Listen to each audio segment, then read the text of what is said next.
ಬೆಲ್ಲದಾರತಿಯ ಬೆಳಗೇನು. ಕಲ್ಲು ಕೊಟ್ಟಮ್ಮಗೆ ಎಲ್ಲ ಭಾಗ್ಯವು ಬರಲಿ, ಪಲ್ಲಕ್ಕಿ ಮೇಲೆ ಮಗ ಬರಲಿ, ಪಲ್ಲಕ್ಕಿ ಮೇಲೆ ಮಗ ಬರಲಿ, ಮಲ್ಲಿಗೆ ಹೂ ಮುಡಿಯೋ ಸೊಸೆ ಬರಲಿ. ಕಾಲೇಜೆಂಬ ಬೀಸುವ ಕಲ್ಲಿನೊಳಗೆ ಕಲಿಕೆ ಎಂಬ ಧಾನ್ಯವ ಹಾಕಿ, ಪುಸ್ತಕವೆಂಬ ಗೂಟವ ಹಿಡಿದು ಗುರು ಶಿಷ್ಯರೊಂದಾಗಿ ಬೀಸಿದಾಗ ದೊರಕುವುದೇ ಜ್ಞಾನವೆಂಬ ಹಿಟ್ಟು. ಹೀಗೆ ವಿದ್ಯೆಯ ತೇರು ನಿರಂತರವಾಗಿ ಚಲಿಸುತ್ತಿರಲಿ, ಜ್ಞಾನದ ಪರಿಮಳ ಎಲ್ಲೆಡೆ ಸೂಸುತ್ತಿರಲಿ ಎಂಬುದೇ ನಮ್ಮ ಈ ಡಿಸಿಎಂಸಿ ವಿದ್ಯಾಸಂಸ್ಥೆಯ ಆಶಯ. ಇತ್ತೀಚಿನ ದಿನಗಳಲ್ಲಿ ಈ ಎಲ್ಲ ವಸ್ತುಗಳನ್ನ ನಮ್ಮ ಮಕ್ಕಳಿಗೆ ಪರಿಚಯಿಸುವುದು ಕೂಡ ನಮ್ಮ ಉದ್ದೇಶವಾಗಿತ್ತು. ಬಳಕೆಗೆ ಬಳಸದಂತ ವಸ್ತುಗಳು ಕ್ರಮೇಣ ನಶಿಸಿ ಹೋಗ್ತಾ ಇರೋದು ಅಥವಾ ಕಣ್ಮರೆ ಆಗ್ತಿರೋದನ್ನ ನಾವು ಕಾಣ್ತಾ ಹೋಗ್ತೇವೆ. ಆ ಒಂದು ನಿಟ್ಟಿನಲ್ಲಿ ಇಂದು ನಮ್ಮ ವಿನೂತನ ಶೈಲಿಯಾಗಿ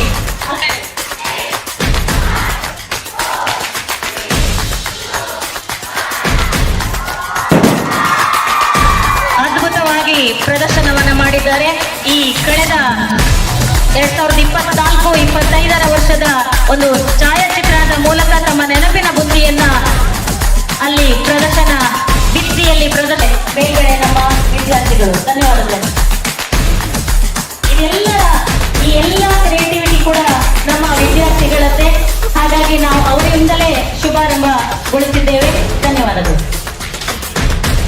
I am very much satisfied with this college and I was pleased with choosing this opinion. Our college is having an amazing infrastructure and has provided with a number of opportunities to grow and expose our skills. The individual attention paid to each student is hard to get it from any other institution. I have always found a positive and healthy entertainment here. I would like to thank backbone of our institution, Principal Padma Ramesh ma'am. Strong leadership is the foundation of college success, and without you that would not be possible, ma'am. Because of you, our graduation rates are at high. ಹಾಗೆ ಇಲ್ಲಿನ education ಬಗ್ಗೆ ಹೇಳಿದ್ರು, join ಆಗಿ ಅಂತಲೂ suggest ಮಾಡಿದ್ರು. ನನ್ನ ಲೈಫಲ್ಲಿ ಒಂದು ಒಳ್ಳೆ ಡಿಸಿಷನ್ ತಗೊಂಡಿದ್ದೆ ಅಂದರೆ ಈ ಕಾಲೇಜಿಗೆ ಜಾಯ್ನ್ ಆಗಿದ್ದು. ಇವನ್ ಇಲ್ಲೆಲ್ಲ ಒಳ್ಳೆ ಲೆಕ್ಚರ್ಸ್ ಇದ್ದಾರೆ, ಎಲ್ಲ ಲೆಕ್ಚರ್ಸು ಫ್ರೆಂಡ್ಲಿ ಆಗಿರ್ತಾರೆ, ಯಾರು ಪರಿಚಯ ಇರಲಿಲ್ಲ. ಸ್ಟಾರ್ಟಿಂಗ್ ಕಾಲೇಜಿಗೆ ಬರ್ತಾ ಭಯ ಇತ್ತು, ಸೀನಿಯರ್ಸ್ ಇರ್ತಾರೆ, ಏನೋ ಒಂದು ರ್ಯಾಂಕಿಂಗ್ ಮಾಡ್ತಾರೆ ಅಂತ ಎಲ್ಲ. ಬಟ್ ಇಲ್ಲ ಅಂತ ಏನೂ ಇಲ್ಲ, ಎಲ್ಲ ಸೀನಿಯರ್ಸ್ ನಿಮ್ಮ ಎಕ್ಸಾಮ್ ಎಲ್ಲ ನಿಮ್ಮ ಫ್ಯೂಚರ್ ಚೆನ್ನಾಗಿದೆ. We missed always in our college life. All the best for your future. Thank you. ಈ 2 years ಆಫ್ ಜರ್ನಿ ನಾನು ನಿಮ್ಮೆಲ್ಲರ ಜೊತೆಗೆ ಶೇರ್ ಮಾಡ್ಕೊಳ್ಳೋಣ ಅಂತ ಬಂದಿದ್ದೀನಿ. ಫಸ್ಟ್ಲಿ ನಾ ಹೇಳ್ಬೇಕಂತಂದ್ರೆ, ಫಸ್ಟ್ಲಿಗೆ ನಂಗೆ ಬರಬೇಕಾದ್ರೆ ಇಲ್ಲಿ ಇಷ್ಟ ಇರಲಿಲ್ಲ ಈ ಕಾಲೇಜಿಗೆ ಜಾಯ್ನ್ ಆಗಲಿಕ್ಕೆ. ಬಟ್ ಟೈಮ್ ಕಳೆದಾಗೆ ನನಗೆ ಯಾವತ್ತೂ ಈ ಕಾಲೇಜಿಗೆ ಯಾಕಪ್ಪ ಜಾಯ್ನ್ ಆದೆ ಅಂತ ನನಗೆ ಯಾವತ್ತೂ ಅನಿಸಿಲ್ಲ. ಅವರು ಅಷ್ಟೇ ಸರ್, ತುಂಬ ಸಪೋರ್ಟ್ ಮಾಡಿದ್ದೀರಾ ನಮಗೆ. ಇನ್ನು CS ಸಚಿನ್ ಸರ್, ಅವ್ರ ಜೊತೆ ನಾನು ಯಾವಾಗ ಮಾತಾಡ್ಬೇಕಂತಾದ್ರು ಸಿಕ್ಕಾಪಟ್ಟೆ ಫ್ರೆಂಡ್ಲಿ ಅವರು. ನಾನು ಅವ್ರ ಜೊತೆ ಮಾತಾಡ್ಬೇಕಾದ್ರೆ ನಾನು ಟೀಚರ್ ಜೊತೆ ಮಾತಾಡ್ತೀನಿ ಅಂತ ಅನ್ಸೋದೇ ಇಲ್ಲ. ಯಾಕಂದ್ರೆ ಅವ್ರು ಹೆಂಗೆ ಅಂದ್ರೆ ಒಂಥರ ಫ್ರೆಂಡ್ ಜೊತೆ ಫ್ರೆಂಡ್ಲಿ ಆಗೇ ಇರ್ತಾರೆ. ಪಾಠ ಮಾಡೋದಕ್ಕೆ ಮಾತ್ರ ಒಂದ್ ಸ್ವಲ್ಪ ಸ್ಟ್ರಿಕ್ಟ್ ತರ ಇರ್ತಾರೆ, ಬಿಟ್ರೆ ಬೇರೆ ಟೈಮಲ್ಲಂತೂ ಸಿಕ್ಕಾಪಟ್ಟೆ ಫ್ರೆಂಡ್ಲಿ. ಇನ್ನು ಬಯಾಲಜಿ ಸೌಮ್ಯ ಮ್ಯಾಮ್ ನನಗೆ ತಗೊಳಲ್ಲ ಬಿಟ್ರೆ ಅವ್ರ ಕ್ಲಾಸು. ಬಟ್ ನಾನು ಏನು ಕೇಳಿದ್ರು ಇಲ್ಲ ಅಂತ ಹೇಳಿಲ್ಲ, ಎಲ್ಲ ಥರದಲ್ಲೂ ಸಪೋರ್ಟ್ ಮಾಡಿದ್ದಾರೆ. ಇನ್ನು ಕನ್ನಡ ಮ್ಯಾಮ್ ಬಗ್ಗೆ ಹೇಳ್ಬೇಕಂದ್ರೆ, ಅವರು ಕ್ಲಾಸಿಗೆ ಬರ್ತಾರೆ, ಯಾವತ್ತು ನಾನು ಇಷ್ಟು ಪಾಠ ಮುಗಿಸ್ಬೇಕು ಅಂತ ಬಂದಿದ್ದೇ ಇಲ್ಲ. ನಾನು ಮಕ್ಕಳಿಗೆ ಆದಷ್ಟು ಹೆಚ್ಚು ಹೇಳಬೇಕು ಅಂತಾನೆ ಬಂದಿರ್ತಾರೆ. ಅವರು ಯಾವತ್ತು ನಾನು ಇಷ್ಟು ಪಾಠ ಮುಗಿಸ್ಬೇಕು ಅಂತ ಬಂದಿದ್ದ ದಿನಾನೇ ಇಲ್ಲ. ಮ್ಯಾಮ್ ನೀವು ಅಷ್ಟೇ ತುಂಬ ಸಪೋರ್ಟ್ ಮಾಡಿದ್ದೀರ ನನಗೆ. ಇನ್ನು ಇಂಗ್ಲಿಷ್ ಮ್ಯಾಮ್ ಅಂತೂ ನಾನು ಹೈಯೆಸ್ಟ್ ಹೊಡ್ತಾ ತಿಂದಿರೋದೇ ಅವ್ರ ಕೈಯಲ್ಲಿ. ಬಟ್ ಆ ಹೊಡ್ತಾ ಎಲ್ಲ ಒಳ್ಳೇದಕ್ಕೆ ಅಂತ ನಾನು ಅನ್ಕೊಂಡಿದ್ದೀನಿ. ನಾವೆಲ್ಲ ಅನ್ಕೊಂತೀವಿ ಇಂಗ್ಲಿಷ್ ಮ್ಯಾಮು ಮಾರ್ಕ್ಸೇ ಕೊಡಲ್ಲ, ಏನು ಮಾರ್ಕ್ಸ್ ಕೊಡಲ್ಲ ಅಂದರೆ ನಾವು ಯಾಕೆ ಚೆನ್ನಾಗಿ ಬರ್ದಿರಲ್ಲ ಹಂಗಾಗಿ ಮಾರ್ಕ್ಸ್ ಕೊಡಲ್ಲ. ಮಾತ್ರ ಫೈನಲ್ ಎಕ್ಸಾಮಲ್ಲಂತೂ ನಮಗೆ ಗೊತ್ತಾಗುತ್ತೆ ಅವ್ರ ವ್ಯಾಲ್ಯೂ. ಯಾಕಂದರೆ ಇಂಗ್ಲೀಷ್ ಬೋರ್ಡ್ ಎಕ್ಸಾಮಲ್ಲಂತೂ ಮಾರ್ಕ್ಸ್ಗಳಂತೂ ಕೊಡೋದಿಲ್ಲ. ಹಾಗಾಗಿ ಅವ್ರು ಎಷ್ಟು ಕಟ್ ಮಾಡ್ತಾರೋ ಮಾರ್ಕ್ಸು ನಮಗೆ ಅಷ್ಟು ಬೋರ್ಡ್ ಎಕ್ಸಾಮಿಗೆ ಮಾಡೋದಿಲ್ಲ. ನಾನು ಒಳ್ಳೆ ಮಾಡ್ತೀನಿ ಆಸೆ ಹೇಳ್ಬೇಕಾಗಿಲ್ಲ. ಮ್ಯಾನೇಜ್ಮೆಂಟ್ ತುಂಬ ಸಪೋರ್ಟ್ ಮಾಡಿದ್ದಾರೆ ನಮಗೆ ಈ ಜರ್ನಿಯಲ್ಲಿ. Thank you. Thank you, Sardar. First of all, I'd like to thank all my lecturers and my dear friends for giving me this opportunity. Silent nature, he used to speak less, and he used to involve in the subjects and studies more and more. So thank you sir for clearing. ನೆನಪಾಗುತ್ತೆ, ಕನ್ನಡವನ್ನೇ ಕುಣಿದಾಡುವುದೆನ್ನದೆ ಕನ್ನಡದಲ್ಲಿ ಕವಿ ಬರೆಯುವನು, ಕನ್ನಡದಲ್ಲಿ ಹರಿ ಕರೆಯುವನು, ಕನ್ನಡ ಕನ್ನಡ ಹಾ ಸವಿಗನ್ನಡ. ಹಾಗೆ ಕನ್ನಡದ ಬಗ್ಗೆ ಹೆಚ್ಚು ಅಭಿಮಾನ ಹುಕ್ಕುತ್ತದೆ. ಅವ್ರ ತರಗತಿಯಲ್ಲಿ ಪಾಠಕ್ಕೆ ತಮ್ಮ ಅನುಭವಗಳನ್ನು ಹೇಳ್ಕೊಡ್ತಿದ್ರು. ಅದ್ರ ಜೊತೆನೆ ಅವ್ರ ನೈತಿಕತೆಗಳು ಎಲ್ಲ ಬಹಳ ಸೊಗಸಾಗಿ ಹೇಳ್ಕೊಡ್ತಿದ್ರು. ನಾನು ನಿಮಗೆ ತುಂಬು ಹೃದಯದಿಂದ ಧನ್ಯವಾದಗಳು. Next Nisha ma'am. When I think about Nisha ma'am, I think about vocabulary because she is the first person to share the information about seeing a principal who is down to earth, that she call out our names and hear all our thoughts, and she was very supportive to achieve our academic scores. Yeah, I remember the slogan she used to say that hard work plus dedication is equals to success. Yes, thank you so much ma'am for being supportive and have given to us. Last but not the least, ಮತ್ತು ನಾನು high school ಮುಗಿಸಿದಲ್ಲೇ ಇದೇ ಇನ್ಸ್ಟಿಟ್ಯೂಟಲ್ಲಿ.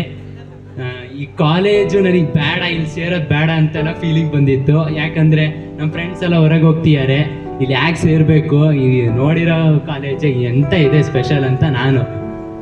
ಅದಾದಮೇಲೆ ನಮ್ಮ family members ಬೇಡ ಅಂದರೆ ಇಲ್ಲೇ ಇರೋ ಅಂತ. ನನಗೇನು ಅಷ್ಟೇನು ಇಷ್ಟ ಇರಲಿಲ್ಲ ಇಲ್ಲಿ ಸೇರೋಕ್ಕೆ, ಆದರೂ ಸೇರಿದೆ. ಆಮೇಲೆ ಆ ಥರ ಭಾವನೆ ಬಂದಿಲ್ಲ ಯಾಕೆ ಸೇರಿದೆ ಅಂತ. ಆಮೇಲೆ ಇಷ್ಟ ಆಯ್ತು ನಮ್ಮ ಕಾಲೇಜು, ಒಳ್ಳೇದಾಯ್ತು ಸೇರಿದ್ದಕ್ಕೆ. ನಮ್ಮ ಫ್ಯಾಮಿಲಿ ಜೊತೆ ಜಾಸ್ತಿ ಹೊತ್ತು ನಾವು ಸ್ಪೆಂಡ್ ಮಾಡ್ತೀವಿ ಇಲ್ಲಿ. ಅದಾದಮೇಲೆ ನೆಕ್ಸ್ಟು ನಾವು ಮುಂದೆ ಹೊರಗೆ ಹೋಗೋದೆ ಇನ್ನು 4 ವರ್ಷ ಆಮೇಲೆ ಹೊರಗೆ ಇರಬೇಕು. ಈ ಥರ ಫ್ಯಾಮಿಲಿ ಕೇರು, ನಮ್ಮ ಲೆಕ್ಚರ್ಸ್ ಕೊಟ್ಟಿರೋ ಸಪೋರ್ಟ್ ಎಲ್ಲ ಇಂಡಿವಿಜುವಲ್ ಆಗಿ ಸಿಗಲ್ಲ. ಮತ್ತು ನಮ್ಮ ಬಯಾಲಜಿ ಮ್ಯಾಮ್ ಬಗ್ಗೆ ಹೇಳೋದಾದರೆ, ಅವ್ರು ಏನೇ ಇದ್ರು ಡೈರೆಕ್ಟಾಗಿ ಹೇಳ್ತಾರೆ, ಮುಖ ಕೊಡ್ದಂಗೆ ಹೇಳ್ತಾರೆ. ಅದಂತೂ ನಿಜ. ಅದೇ ನನಗಿಷ್ಟ. ಏನೇ ಇದ್ರು ಡೈರೆಕ್ಟಾಗಿ ಹೇಳಬೇಕು, ಇಂಡೈರೆಕ್ಟಾಗಿ ಹೇಳೋದು ನನಗಿಷ್ಟ ಆಗಲ್ಲ.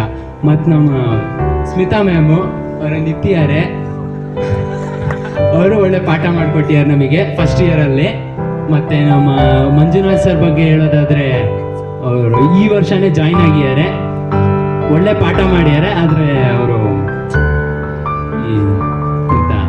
ಇಡೀ ವರ್ಷ ಹುಷಾರಿಲ್ಲ ಅಂತಾನೆ ರಜೆ ಹಾಕಿದ್ದು ಜಾಸ್ತಿ. ಯಾವಾಗ ನೋಡಿದ್ರು ಹುಷಾರಿಲ್ಲ ಅಂತ ರಜೆ ಹಾಕ್ತಾರೆ. ಸರ್ ನೀವು ಸ್ವಲ್ಪ ನಿಮ್ಮ ಬಗ್ಗೆ ಕೇರ್ ಮಾಡ್ಕೊಳ್ಳಿ ಸರ್. ಮತ್ತು ಲೆಸನ್ಸ್ ಎಲ್ಲ ಹಿಂದಾಗುತ್ತೆ. ಮತ್ತು ನಮ್ಮ ಮಹೇಶ್ ಸರ್ ಬಗ್ಗೆ ಹೇಳೋದಾದರೆ, ಭಾಳ ಶಾರ್ಟ್ ಟೆಂಪರು, ಬೇಗ ಸಿಟ್ಟು ಮಾಡ್ಕೊಳ್ತಾರೆ, ವಾಪಸ್ ಸರಿ ಆಗ್ತಾರೆ. ಹೇಳ್ಬೇಕಂದ್ರೆ ಹಂಗೆ ಸಿಟ್ಟು ಮಾಡಲ್ಲ, ನಾವು ಆ ಥರ ಕೆಲಸ ಮಾಡ್ತೀವಿ. ಮತ್ತು ನಮ್ಮ ಅರ್ಜುನ್ ಸರ್, ನಮ್ಮ ಬಾಯ್ಸ್ಗಳ ಹೀರೋ,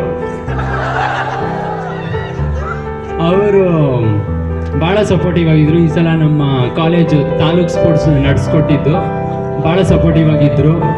ನಮ್ಮ ಕೈಯಿಂದನೇ ಕೆಲಸ ಮಾಡಿಸಿದ್ರು. ಮತ್ತು ನಮ್ಮ ಗುರು ಸರ್ ಹೈಲಿ ಮೋಟಿವೇಟೆಡ್ ಪರ್ಸನ್ನು. ಅವ್ರು ಕೊಡೋ ಮೋಟಿವೇಶನ್ ಅಂತೂ ಯಾರೂ ಕೊಡೋಕ್ಕಾಗಲ್ಲ ಅಂತ ನಾನು ಹೇಳ್ತೀನಿ. ಮತ್ತು ನಮ್ಮ ಮಧುರಾ ಮ್ಯಾಮು, ಅವರು ಪಾಠಗಿಂತ ಹೆಚ್ಚು ಜೀವನದ ಮೌಲ್ಯ ಬಗ್ಗೆ ಹೇಳಿದೆ ಜಾಸ್ತಿ. ನಿಶಾ ಮ್ಯಾಮ್ ಬಗ್ಗೆ ಹೇಳೋದಾದರೆ, ಅವರು ಸ್ಟ್ರಿಕ್ಟ್ ಥರ ಕಾಣಿಸ್ಕೊಳ್ತಾರೆ, ಬಟ್ ಆ ಥರ ಏನು ಸ್ಟ್ರಿಕ್ಟ್ ಏನಿಲ್ಲ, ಭಾಳ ಫ್ರೆಂಡ್ಲಿ ಆಗಿರ್ತಾರೆ.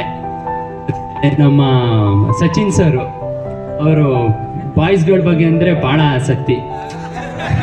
ಅಂದರೆ ಭಾಳ ನಮಗೆ ಬಾಯ್ಸ್ ಜೊತೆನೇ ಇರ್ತಾರೆ. ಟ್ರಿಪ್ಪಲ್ಲಂತೂ ನಮ್ಮ ಬಸ್ಸಲ್ಲೇ ಇದ್ದರು, ನಮ್ಮ ಜೊತೆನೇ ಡ್ಯಾನ್ಸ್ ಮಾಡಿದ್ದು. ಮತ್ತು ನಮ್ಮ ಜೂನಿಯರ್ಸಿಗೆ ಒಂದು ಮೆಸೇಜ್ ಏನಂದರೆ, ನೆಕ್ಸ್ಟು ನಾವು ನಿಮ್ಮ ಥರನೇ ಫಸ್ಟ್ ಇಯರ್ ಜಾಯ್ನ್ ಆಗಿದ್ದು. ಈಸಿ ವೇ, ಆರಾಮಾಗಿ ಹೋಗ್ತಿದ್ವಿ. ಅಷ್ಟೆಲ್ಲ ಸೀರಿಯಸ್ನೆಸ್ ಇರಲಿಲ್ಲ. ಟು ಬಿ ಆನೆಸ್ಟ್, ನಾನೇನು ಓದಿರಲಿಲ್ಲ ಫಸ್ಟ್ ಇಯರಲ್ಲಿ. ಆರಾಮಾಗಿ ಹಿಂದ್ಗಡೆ ಕೂತ್ಕೊಂಡು ಮಾತಾಡಿದೇ ಆಯಿತು. ಬಟ್ ಈಗ ಸೆಕೆಂಡ್ ಇಯರ್ ಮೇಲೆ ಬಂದಾಗ ಆ ಕಾಂಪಿಟೇಟಿವ್ ಮೈಂಡ್ಸೆಟ್ಟು, ಒಳ್ಳೆ ಸೀರಿಯಸ್ನೆಸ್ಸು, ಏನು 1 ವರ್ಷ ಒಳ್ಳೆ ಎಫರ್ಟ್ಸ್ ಹಾಕಿದರೆ ನಿಮ್ಮ ಕರಿಯರ್ ತುಂಬ ಚೆನ್ನಾಗಿರುತ್ತೆ. ನಿಮ್ಮ ಜೂನಿಯರ್ಸಿಗೆ ಏನು ಹೇಳೋದಾದರೆ, ಮತ್ತು ಏನು ಮೊಬೈಲ್ ನೋಡ್ಕೊಂಡು ಕಾಲ ಕಳಿಬೇಡಿ, ಡಿಸ್ಟ್ರಾಕ್ಷನ್ಸಿಂದ ದೂರ ಇರಿ. ಇಲ್ಲ ಅಂದರೆ ನಿಮ್ಮ ಕರಿಯರಿಗೆ ಒಂದು ದೊಡ್ಡ ಕ್ವಶನ್ ಮಾರ್ಕು. ಹಂಗೆ. ಮತ್ತು all the best for your upcoming deciding year. All the best for your exams. Thank you and have a nice day. ಸಾರ್ವಜನಿಕ ಸೇವೆಗೆ ಆದರ್ಶಪ್ರಾಯ ಜೀವನದ ನಡೆಗೆಗೆ ಅಭ್ಯಾಗತರಾಗಿರ್ತಕ್ಕಂಥ ನಮ್ಮೆಲ್ಲ ಆಡಳಿತ ಮಂಡಳಿಯ ಪದಾಧಿಕಾರಿಗಳೇ, ವಿದ್ಯಾಸಂಸ್ಥೆಯನ್ನ ಸಂಘಟನಾತ್ಮಕವಾಗಿ ನಡೆಸಿಕೊಂಡು ಬರ್ತಾ ಇರ್ತಕ್ಕಂಥ ಗೌರವಾನ್ವಿತ ಪ್ರಾಂಶುಪಾಲರೇ,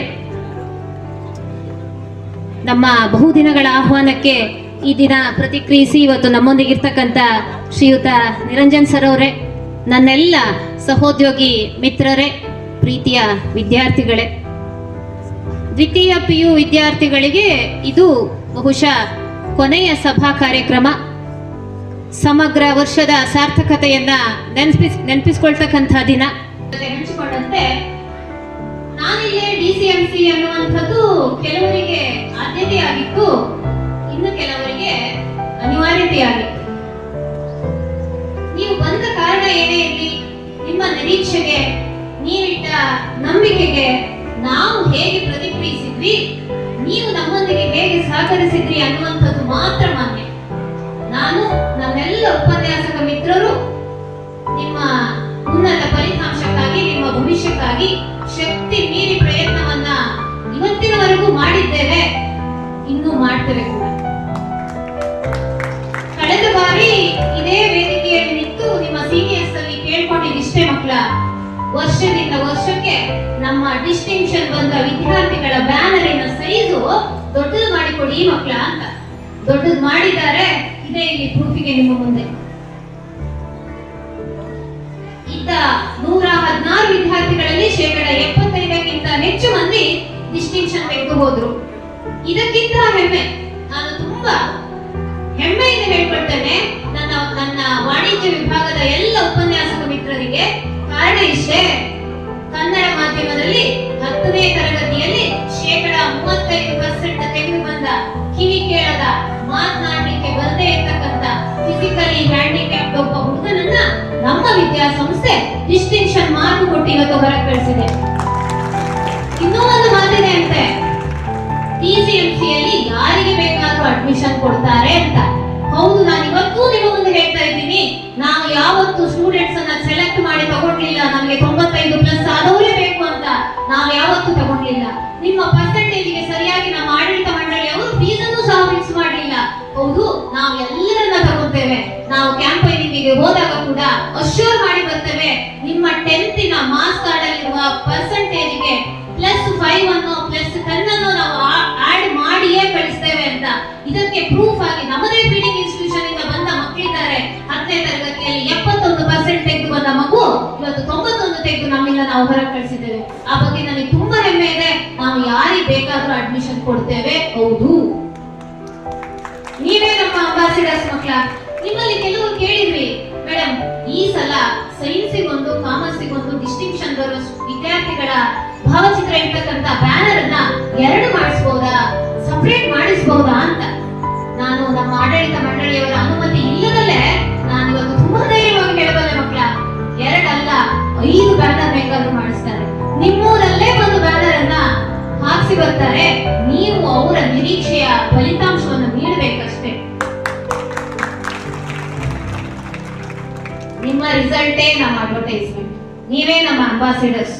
ನಿಮ್ಮ ಮಾರ್ಕ್, ನಿಮ್ಮ ರಿಸಲ್ಟ್, ನಿಮ್ಮ ರ್ಯಾಂಕ್ ನಿಮಗೂ ನಿಮ್ಮ ಹೆತ್ತವರಿಗೂ ಹೆಮ್ಮೆ ತರುವಂತಿರಬೇಕು. ಯಾವತ್ತೂ ನಿಮಗೆ ರಿಗ್ರೆಟ್ ಫೀಲ್ ಆಗಬಾರ್ದು. ನಮ್ಮ ಮಕ್ಕಳು ಹೇಳಿದ್ರು, ನಾನು ಇಲ್ಲಿ ಸೇರಬಾರ್ದು ಅನ್ಕೊಂಡಿದ್ದೆ, ಸೇರ್ದೆ, ಇವತ್ತು ನನಗೆ ತೃಪ್ತಿ ಇದೆ ಅಂತ.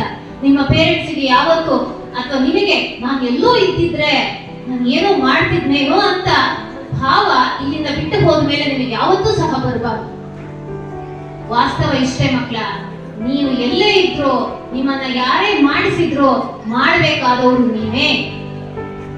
ಅದಕ್ಕಾಗಿ ಪ್ರಾಮಾಣಿಕ ಪ್ರಯತ್ನ ಮಾಡಿ. ಇವತ್ತಿನ ವಾಸ್ತವತೆಯನ್ನು ಅರ್ಥ ಮಾಡ್ಕೊಳ್ಳಿ. ಇವತ್ತು UPSC ಅಷ್ಟೇ ಕಾಂಪಿಟೇಷನ್ ಇರುವಂತದ್ದು ನೀಟ್ ಎಕ್ಸಾಮಿನೇಷನ್ಗೆ, KPSC ಅಷ್ಟೇ ಕಾಂಪಿಟೇಷನ್ ಇರುವಂತದ್ದು KCETಗೆ. ಅಂದ್ರೆ ನಿಮ್ಮ ಪ್ರಯತ್ನ ಹೆಂಗಿರ್ಬೇಕು, ನಿಮ್ಮ ತಯಾರಿ ಹೆಂಗಿರ್ಬೇಕು ಅನ್ನೋದನ್ನ ಅರ್ಥ ಮಾಡ್ಕೊಳ್ಳಿ. ನಿಮ್ಮ ತಪ್ಪಿಗೆ, ನಿಮ್ಮ ಬೇಜವಾಬ್ದಾರಿತನಕ್ಕೆ ಒಂದು ಸಿಸ್ಟಮ್ ಅನ್ನ, ಒಂದು ಇನ್ಸ್ಟಿಟ್ಯೂಷನ್ ಅನ್ನ ಬ್ಲೇಮ್ ಮಾಡಬೇಡಿ. ಒಂದು ಪ್ರೈವೇಟ್ ಇನ್ಸ್ಟಿಟ್ಯೂಷನ್ ನನ್ನ ತಿಳುವಳಿಕೆಯ ಪ್ರಕಾರ PU ಎಜುಕೇಶನ್ ಅನ್ನ ಕೊಡ್ತಾ ಇದೆ ಅಂದ್ರೆ ಅದರ ಹಿಂದೆ ಉದ್ದೇಶ ಸುಮಾರು ಇರ್ತದೆ ಮಕ್ಕಳು. ಅದಕ್ಕೆಲ್ಲ ವ್ಯತಿರಿಕ್ತವಾಗಿ ನಡೆದು ಬಂದದ್ದು ನಮ್ಮ DCMC. ಇವ್ರೇನಾದ್ರೂ 2014 ಇಸ್ವಿಯಲ್ಲಿ ಒಂದು ಕಂಪ್ಲೀಟ್ ರೆಸಿಡೆನ್ಷಿಯಲ್ ಕಾಲೇಜ್ ಅನ್ನ ಓಪನ್ ಮಾಡಿದ್ದಿದ್ರೆ ನಮ್ಮ ಮುಂದೆ ಇನ್ನೂ 4-6 ಬಿಲ್ಡಿಂಗ್ ಗಳು ಇರ್ತಾ ಇತ್ತು. ನೀವು ದೂರದ ಶಿವಮೊಗ್ಗಕ್ಕೋ, ಕುಂದಾಪುರಕ್ಕೋ, ಉಡುಪಿಯಲ್ಲೋ, ಕಾರ್ಕಳದಲ್ಲೋ ಶಕ್ತರಲ್ಲದವರು ಇದೇ GJCಯಲ್ಲೋ ಕಲಿಬೇಕಾದ ಅನಿವಾರ್ಯತೆ ಇರ್ತಾ ಇತ್ತು. ಆದ್ರೆ ಅಂತ ಯಾವುದೇ ಕಮರ್ಷಿಯಲ್ ಥಿಂಕಿಂಗ್ ಇಲ್ಲದೆ ನನ್ನೂರಿನ ಮಕ್ಕಳಿಗೆ ಒಂದು ಗುಣಮಟ್ಟದ ಶಿಕ್ಷಣ ಕಡಿಮೆ ಖರ್ಚಿನಲ್ಲಿ ಸಿಗಲಿ ಅಂತ ಸದುದ್ದೇಶದೊಂದಿಗೆ 40 ವರ್ಷಗಳ ಹಿಂದೆ ನಮ್ಮ ಒಕ್ಕಲಿಗರ ಸಂಘದ ಎನ್ನಾಪುರದ ಕೆಲವು ನಿಸ್ವಾರ್ಥ ವೈಚಾರಿಕ ಮನಸ್ಸುಗಳ ಒಗ್ಗೂಡುವಿಕೆಯ ಫಲಶ್ರುತಿ ನಮ್ಮ ಈ ಶಾರದಾ ವಿದ್ಯಾಮಂದಿರ, ಈ DCMC CBSE ಶಾಲೆ, ಇದು MKCPM PU ಕಾಲೇಜು. ಅವರೆಲ್ಲೋ ಇನ್ವೆಸ್ಟ್ ಮಾಡಬಹುದಾಗಿತ್ತು. ಇನ್ವೆಸ್ಟ್ ಮಾಡಕ್ಕೆ ಸುಮಾರು ದಾರಿ ಇದೆ. ಶೇರ್ ಮಾರ್ಕೆಟ್ ಇತ್ತು, ರಿಯಲ್ ಎಸ್ಟೇಟ್ ಇತ್ತು. ಏನೂ ಇಲ್ಲ ಅಂದ್ರೆ APMC 2 ಒಂದು ಅಡಿಕೆ ಮಂದಿ ಹಾಕಿ ಡಿವಿಡೆಂಡ್ ಅನ್ನು ಶೇರ್ ಮಾಡಿಕೊಂಡು ಆರಾಮಾಗಿ ಇರ್ಬೋದಾಗಿತ್ತು. ಇಲ್ಲಿ ನಾವು ಇಡುವ ಪ್ರತಿ ಹೆಜ್ಜೆಯಲ್ಲೂ ನಮ್ಮ ಜೊತೆ ಭಾಗಿಗಳಾಗ್ತಕ್ಕಂಥದ್ದು, ನಮ್ಮೆಲ್ಲ ಆಗು ಹೋಗುಗಳಿಗೆ ತಲೆ ಕೊಡ್ತಕ್ಕಂಥ ಅನಿವಾರ್ಯತೆ ನಮ್ಮ ಮ್ಯಾನೇಜ್ಮೆಂಟಿನ ಯಾರಿಗೂ ಇರಲಿಲ್ಲ. ಅಂತ ಯಾವುದೇ ಎಕ್ಸ್ಪೆಕ್ಟೇಷನ್ ಇಲ್ಲದೆ ಸರ್ವಿಸಿಗಾಗಿಯೇ ನಡೆದುಕೊಂಡು ಬಂದಂತಹ ಇನ್ಸ್ಟಿಟ್ಯೂಷನ್ ನಮ್ಮ DCMC. ಕೆಲವೊಂದು ಬಾರಿ ನೋವಾಗ್ತದೆ ಮಕ್ಕಳ. ಕಾರಣ ಇಷ್ಟೇ, ಯಾರೋ ಗೊತ್ತಿಲ್ಲದವರು, ಒಳಗಿನವರೋ ಹೊರಗಿನವರೋ, ಎಲ್ಲೋ ಪಬ್ಲಿಕ್ ಅಲ್ಲಿ, ಎಲ್ಲೋ ಮಾರ್ಕೆಟ್ ಅಲ್ಲೋ, ಎಲ್ಲೋ ಚಾಟ್ ಸೆಂಟರ್ ಅಲ್ಲೋ ನಿಂತು DCMC ಅಲ್ಲಿ ಇದಿಲ್ಲ, ಇದು ಇರ್ಬೋದಾಗಿತ್ತು ಅಂತ ಮಾತಾಡಿದಾಗ ನನ್ನಂತ ಕೆಲವೇ ದಿನಗಳಿಂದ ಇರ್ತಕ್ಕಂಥ ಒಬ್ಬ ಸಾಮಾನ್ಯ ಎಂಪ್ಲಾಯಿಗೆ ನೋವಾಗಬೇಕಾದ್ರೆ 40 ವರ್ಷಗಳಿಂದ ನಡೆಸಿಕೊಂಡು ಬಂದು ನೀನ್ ಇದು ಮಾಡು, ನಾನು ಅದು ಮಾಡ್ತೀನಿ ಅಂತ ಜವಾಬ್ದಾರಿಯನ್ನ ಶೇರ್ ಮಾಡಿ ಬೆಳೆಸಿಕೊಂಡು ಬಂದು ಎಂಥದೋ ಒಂದು ಸಂದಿಗ್ಧ ಪರಿಸ್ಥಿತಿಯಲ್ಲಿ ಸಂಸ್ಥೆ ಇದ್ದಾಗ ಅವರ ಶೋಲ್ಡರ್ ಕೊಟ್ಟು ಇನ್ಸ್ಟಿಟ್ಯೂಷನ್ ಅನ್ನು ಅಪ್ಲಿಫ್ಟ್ ಮಾಡಿದವರಿಗೆ ಎಷ್ಟು ನೋವಾಗಲಿಕ್ಕಿಲ್ಲ. ಸಂಸ್ಥೆ ಅನ್ನುವಂಥದ್ದು ನಮಗೆ ಬರೀ ಸ್ಯಾಲರಿ ಕೊಡ್ತಾ ಇಲ್ಲ ಮಕ್ಕಳ, ಬರೀ ಜಾಬ್ ಕೊಡ್ತಾ ಇಲ್ಲ, ನಮಗೊಂದು ವೃತ್ತಿಯನ್ನ, ನಮಗೊಂದು ಜವಾಬ್ದಾರಿಯನ್ನ, ಡೆಸಿಗ್ನೇಷನ್ ಅನ್ನ, ಐಡೆಂಟಿಟಿಯನ್ನು ಕೊಟ್ಟಿದೆ. ನಮ್ಮ ಮಕ್ಕಳಿಗೆ ಕಲಿತಾ ಇದ್ದಾರೆ, ಆ ಋಣ ನಮ್ಮ ಮೇಲಿದೆ. ಮಕ್ಕಳೇ, ನಿಮ್ಮ ಪೋಷಕರು ನಮ್ಮನ್ನು ನಂಬಿ ಇಲ್ಲಿ ಹಾಕಿದ್ದಾರೆ, ಅವರ ಸಜೆಷನ್ಗೆ ಯಾವತ್ತೂ ಬೆಲೆ ಇದೆ. ಒಂದು ವಿಷಯದ ಬಗ್ಗೆ ತಿಳುವಳಿಕೆ ಇಲ್ಲದೆ ಇರುವಾಗ ಅದರ ಬಗ್ಗೆ ಮಾತನಾಡೋ ಅವಶ್ಯಕತೆ ಇಲ್ಲ. ಯಾರೋ ಸಂಬಂಧ ಇಲ್ಲದೆ ಇದ್ದವರಿಗೆ ಮಾತನಾಡಕ್ಕೆ ಅವಕಾಶ ನೀವು ಕೊಡಬೇಡಿ. ನಾವೇನ್ ಮಾಡ್ತಿದ್ದೀವಿ ಅಂತ ನಿಮಗೆ ಗೊತ್ತು. ಆ ಮೂಲಕ ನಿಮ್ಮ ರಿಸಲ್ಟಿನ ಮೂಲಕ ಅವರಿಗೆಲ್ಲ ಉತ್ತರ ಕೊಡಿ. ನಿಮ್ಮ ಪ್ರಯತ್ನ ಯಾವತ್ತೂ ಪ್ರಾಮಾಣಿಕವಾಗಿರಲಿ.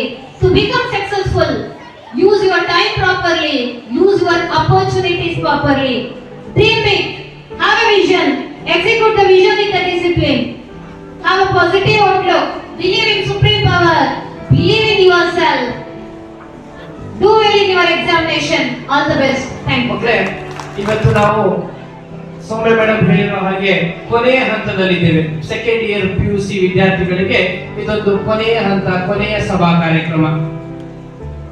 ಮಕ್ಕಳೇ, ನೀವು ಮುಂದಿನ ಭವಿಷ್ಯದಲ್ಲಿ ನೀವು ತುಂಬಾ ಉಜ್ವಲವಾಗಿ, ನಿಮ್ಮ ಬ್ರೈಟ್ನೆಸ್, ನಿಮ್ಮ ಎಜುಕೇಶನ್ ಅಲ್ಲಿ ತುಂಬಾ ಉತ್ತಮವಾಗಿ ಬೆಳಿಬೇಕು ಅನ್ನೋದೇ ನನ್ನ ಆಸೆ. ದೇವರು ಪ್ರತಿಯೊಬ್ಬರು ನಮ್ಮೆಲ್ಲರಿಗೂ ಕೂಡ 2 ಕೈಗಳನ್ನ ಕೊಟ್ಟಿದ್ದಾರೆ, ಹೌದಾ? ಯಾರಿಗಾದ್ರೂ 3 ಕೈಗಳಿದೆಯಾ? ನೋ ವೇ ಅಲ್ವಾ? ದೇವರು ನಮಗೆ 2 ಕೈಗಳನ್ನ ಕೊಟ್ಟಿದ್ದಾನೆ. ಅದರಲ್ಲಿ ಒಂದು ಕೈಯನ್ನ ನಮ್ಮ ತಂದೆ ತಾಯಿಯನ್ನ ಹಿಡ್ಕೋಬೇಕಂತೆ, ಇನ್ನೊಂದು ಕೈಯಲ್ಲಿ ನಾವು ಪಾಠ ಮಾಡಿರುವ ಗುರುಗಳನ್ನ ಹಿಡ್ಕೋಬೇಕಂತೆ. ಯಾವತ್ತೂ ಒಬ್ಬ ವಿದ್ಯಾರ್ಥಿ ತನ್ನ ತಂದೆ ತಾಯಿಯನ್ನ ಗೌರವಿಸ್ತಾನೋ, ಯಾವತ್ತೂ ಒಬ್ಬ ವಿದ್ಯಾರ್ಥಿ ತನ್ನ ಗುರುಗಳಿಗೆ ಗೌರವಿಸ್ತಾನೋ, ಆತ ನಿಜವಾಗ್ಲೂ ತನ್ನ ಜೀವನದಲ್ಲಿ ಯಾವತ್ತೂ ಕೂಡ ಸೋಲೋದೇ ಇಲ್ಲ. ನಮ್ಮ ತಂದೆ ತಾಯಿ ಸಪೋರ್ಟ್ ಬಹಳ ಮುಖ್ಯ. ಅದೇ ತರ ನಾವ್ ಇವತ್ತಿನ ಕೂತಿದೀವಿ ಅಂದ್ರೆ ನಿಮ್ಮ ಬೆನ್ನ ಹಿಂದೆ ನಿಮ್ಮನ್ನ ಪಾಠ ಮಾಡಿದಂತಹ ಶಿಕ್ಷಕರು, ನಿಮ್ಮ ಲೆಕ್ಚರರ್ಸ್, ನಿಮ್ಮ ಪ್ರೈಮರಿ ಸ್ಕೂಲ್ ಇಂದ ಹಿಡಿದು ನಿಮ್ಮ ಕಾಲೇಜ್ ತನಕ ನಿಮ್ಮನ್ನ ಯಾರು ಇಲ್ಲಿ ತನಕ ಅಪ್ಲಿಫ್ಟ್ ಮಾಡಿದಾರೋ, ನಿಮ್ಮನ್ನ ಯಾರು ತಂದಿದಾರೋ ಆ ಟೀಚರ್ಸ್ ಕೂಡ ಅಷ್ಟೇ ಇಂಪಾರ್ಟೆಂಟ್. ಅದಕ್ಕೆ ನಾನು ಹೇಳಿದೆ, ಸೊ ನಮ್ಮಲ್ಲಿರೋ 2 ಕೈಗಳು ನಮ್ಮ ಒಂದು ತಂದೆ ತಾಯಿ, ಇನ್ನೊಂದು ನಿಮ್ಮ ಟೀಚರ್. ನೀವು ಇವತ್ತು ಯಾವತ್ತೂ ಕೂಡ ನಾವು ಒಂದೊಂದು ಬಿಟ್ಟು ಒಂದಿನ ಇರಕ್ಕಾಗಲ್ಲ. ನಾವು ನಮ್ಮ ತಂದೆ ತಾಯಿಯನ್ನು ಮರಿಬಾರ್ದು, ಸೊ ನಾವು ಅವಾಗ ನಮ್ಮ ಟೀಚರ್ಸ್ ಅನ್ನು ಮರಿಬಾರ್ದು. ಯಾವಾಗ ನಾವು ನಮ್ಮ ತಂದೆ ತಾಯಿಗಳನ್ನ ಮರಿತೀವೋ ನಿಜವಾಗ್ಲೂ ನಮ್ಮ ಜೀವನದಲ್ಲಿ ಯಶಸ್ಸನ್ನ ಕಾಣಲಿಕ್ಕೆ ಸಾಧ್ಯ ಇಲ್ಲ. ಹಾಗೆ ಒಬ್ಬ ಟೀಚರ್ ಅನ್ನ ನೀವು ಏನಾದ್ರೂ ಇರ್ರೆಸ್ಪೆಕ್ಟಿವ್ ಆಗಿ ನೋಡಿದ್ರೆ, ಅವರನ್ನ ನೀವು ಕಡೆಗಣಿಸಿ ನೋಡಿದ್ರೆ, ನಿಜವಾಗ್ಲೂ ನಿಮ್ಮನ್ನ ವಿದ್ಯಾ ಕ್ಷೇತ್ರದಲ್ಲಿ ಮುಂದುವರಿಲಿಕ್ಕೆ ಸಾಧ್ಯನೇ ಇಲ್ಲ ಮಕ್ಕಳು. ಅದಕ್ಕೆ ದೇವರು ಹೇಳ್ತಾರೆ, ಒಂದ್ ಕಡೆ ದೇವರು ಇವತ್ತು ನಾವೆಲ್ಲ ಉಪವಾಸ ಮಾಡ್ತೀವಿ ಒಳ್ಳೇದಾಗ್ಲಿ ಅಂತ. ದೇವರ ಹೆಸರಲ್ಲಿ ಉಪವಾಸ ಇರೋದು ದೊಡ್ಡದಲ್ಲ. ದೇವರ ಹೆಸರಲ್ಲಿ ಉಪವಾಸ ಇರೋದು ದೊಡ್ಡದಲ್ಲ ಮಕ್ಕಳ. ತಂದೆ ತಾಯಿಯನ್ನು ಮುಂದೆ ಉಪವಾಸವಿರದೆ ತಂದೆ ತಾಯಿಯನ್ನು ನಾವು ವೃದ್ಧಾಶ್ರಮಕ್ಕೆ ಕಳಿಸದೆ ಇರೋದೇ ನಿಜವಾದ ಸಾಧನೆ. ಹಾಗೆ ನಾವೆಲ್ಲರೂ ಕೂಡ, ನಿಮಗೆಲ್ಲ ಗೊತ್ತಿದೆ, ಪ್ರಪಂಚದ ಅತಿ ಎತ್ತರವಾದ ಬೆಟ್ಟ ಯಾವುದು ಮಕ್ಕಳ? Mount Everest. Very good. Mount Everest ನೋಡ್ಲಿಕ್ಕೆ ತುಂಬಾ ಎತ್ತರವಾಗಿದೆ ಅಲ್ವಾ? ಅದರ 3 ಪಟ್ಟು ಆಳ ಹಾಗೆ ನೆಲದಲ್ಲೂ ಕೂಡ ಇದೆ. ಇವತ್ತು ಎಂತಹ ದೊಡ್ಡ ಬಿರುಗಾಳಿ ಬರ್ಬೋದು, ಎಂತಹ ದೊಡ್ಡ ಚಂಡಮಾರುತಗಳಾಗ್ಬೋದು, ಅಥವಾ ಇನ್ನೇನೋ ಒಂದು ನ್ಯಾಚುರಲ್ ಕೆಲಾಮಿಟೀಸ್ ಆಗ್ಬೋದು. ಆದ್ರೆ ಮೌಂಟ್ ಎವರೆಸ್ಟ್ ಶಿಖರಕ್ಕೆ ಏನಾದ್ರೂ ಎಫೆಕ್ಟ್ ಆಯ್ತಾ? ನೋ ವೇ ಅಲ್ವಾ? ಮೌಂಟ್ ಎವರೆಸ್ಟ್ ಶಿಖರಕ್ಕೆ ಯಾವುದೇ ತರವಾದಂತಹ ತೊಂದರೆಗಳು ಆಗಿಲ್ಲ ಮಕ್ಕಳ. ಅದೇ ತರ ನಿಮಗೆ ನಿಮ್ಮ ಜೀವನದಲ್ಲಿ ಎಂತಹದ್ದೇ ದೊಡ್ಡ ಬಿರುಗಾಳಿ ಬರಲಿ, ನಿಮ್ಮ ನಾಲೆಡ್ಜ್ ವೈಸ್, ನಿಮ್ಮ ಸ್ಟ್ರೆಂತ್ ವೈಸ್, ನಿಮ್ಮ ಸ್ಕಿಲ್ ವೈಸ್, ನಿಮ್ಮ ಅಡಾಪ್ಟಿಂಗ್ ಅಷ್ಟು ಸ್ಟ್ರಾಂಗ್ ಆಗಿ ನೀವು ಬಿಲ್ಡ್ ಮಾಡಿಕೊಂಡ್ರೆ, ನಿಮ್ಮ ಈ 15 ವರ್ಷದ ಕೆರಿಯರ್ ಅಲ್ಲಿ ನಿಮಗೆ ಏನು LKG ಇಂದ ಹಿಡಿದು PUC ತನಕ ಬಂದಿದ್ದೀರಾ, ನಿಮ್ಮ ಈ 15 ವರ್ಷದ ಜರ್ನಿಯಲ್ಲಿ ನೀವೇನಾದ್ರೂ ಸ್ಟ್ರಾಂಗ್ ಆಗಿ ಅಚೀವ್ ಮಾಡಿದ್ರೆ, ನಿಮ್ಮ ಮುಂದಿನ ಜೀವನದಲ್ಲಿ ಬರುವಂತ ಎಂತಹ ಒಂದು ದೊಡ್ಡ ಬಿರುಗಾಳಿ ಆದ್ರೂ ಕೂಡ ನಿಮಗೆ ಅಲ್ಲಾಡಿಸ್ಲಿಕ್ಕೆ ಆಗೋದಿಲ್ಲ ಮಕ್ಕಳ. ಹಾಗಾಗಿ ನೀವು ನಿಮ್ಮ ಮುಂದಿನ ಜೀವನದಲ್ಲಿ ಎಂತದೇ ಚಾಲೆಂಜಸ್ ಬರಲಿ, ಟೇಕ್ ಇಟ್ ಈಸ್ ಈಸಿಯಾಗಿ ತಗೊಳ್ಳಿ, ಈಸಿಯಾಗಿ ಸಾಲ್ವ್ ಮಾಡ್ಕೊಳ್ಳಿ. ನಮ್ಮ ತಲೆ ಮೇಲೆ ಏನೋ ಒಂದು ದೊಡ್ಡ ಬಿದ್ದಿದೆ ಅಂತ ಹೇಳ್ಬಿಟ್ಟು ಯಾವತ್ತೂ ಕೂಡ ನಾವು ಅನ್ಕೊಳಕ್ಕೆ ಹೋಗ್ಬೇಡಿ ಅಂತ. ಆಮೇಲೆ ನಾವು ಈಗ ಏನ್ ಮಾಡಿರ್ತೀವಿ, ನಮ್ಮ ಫ್ರೆಂಡ್ಸ್ ನಾವೆಲ್ಲರೂ ಹೇಳ್ತೀವಿ, ನಮಗೆ ನಮ್ಮ ಫ್ರೆಂಡ್ಸ್ ಗಳೇ ಶತ್ರುಗಳು. ಯಾಕೆ ಹೇಳ್ತೀನಿ ಗೊತ್ತಾ ಮಾತನ್ನ? ನಾವು ಒಂದು ಸಣ್ಣ ಉದಾಹರಣೆ ತಗೊಳ್ಳಿ. ಒಂದು ಕ್ರಿಕೆಟ್ ಮ್ಯಾಚ್ ನಡೀತಾ ಇರುತ್ತೆ.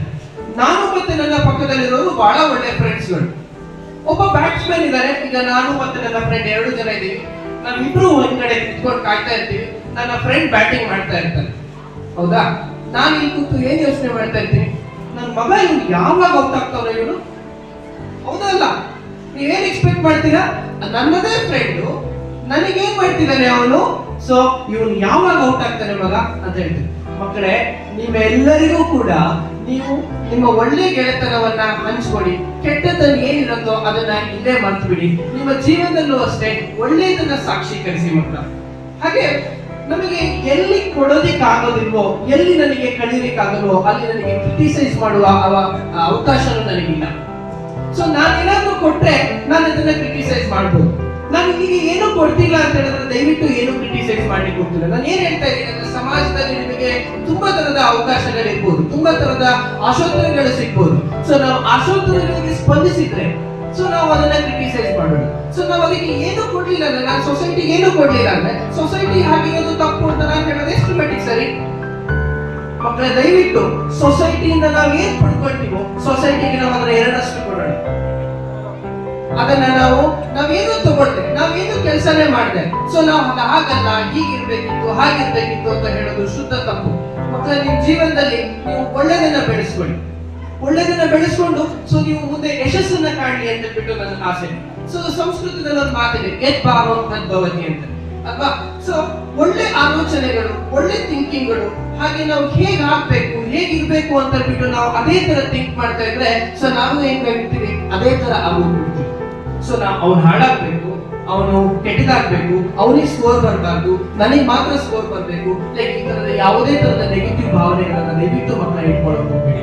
ಸೊ ಅದಕ್ಕೆ ಸಂಸ್ಕೃತದಲ್ಲಿ ಭಾವಂ ತದ್ಭವತಿ ಅಂತ. ನಾನು ಏನನ್ನ ಕೊಡ್ತೀನೋ, ನಾನು ಭೂಮಿಗೆ ಏನ್ ಬಿತ್ತುತ್ತೀನೋ ಅದೇ ನನಗೆ ರಿಟರ್ನ್ ಬರುತ್ತೆ. ನಾನು ರಾಗಿ ಬಿತ್ತಿದ್ರೆ ಭತ್ತ ಬರುತ್ತಾ? ಖಂಡಿತ ಬರೋದು. ನಾವು ಏನ್ ಬಿತ್ತುತ್ತೀವೋ ಅದನ್ನೇ ನಾವು ತಗೊಳ್ತೀವಿ. ಮಕ್ಕಳ, ನಾವು ಕಾಲೇಜಲ್ಲೂ ಅದನ್ನೇ ಮಾಡ್ತಾ ಇದ್ವಿ. ನೀವೆಲ್ಲರಿಗೂ ಕೂಡ ಸೊಸೈಟಿಗೆ ಒಂದು ಮಾದರಿಯ ಮಕ್ಕಳನ್ನಾಗಿ ನಾವು ಕಳಿಸ್ಬೇಕು ಅಂತ ಹೇಳಿ ಆಸೆ ಪಡ್ತಾ ಇದ್ದೀವಿ. ಸೊ ಎಲ್ಲೋ ಕಟ್ಟೆ ಮೇಲೆ ನಿಂತ್ಕೊಳ್ಳುವಂಥದ್ದು, ಎಲ್ಲೋ ಒಂದ್ ಕಡೆ ತಿರುಗಾಡ್ಕೊಳ್ಳುವಂಥದ್ದು.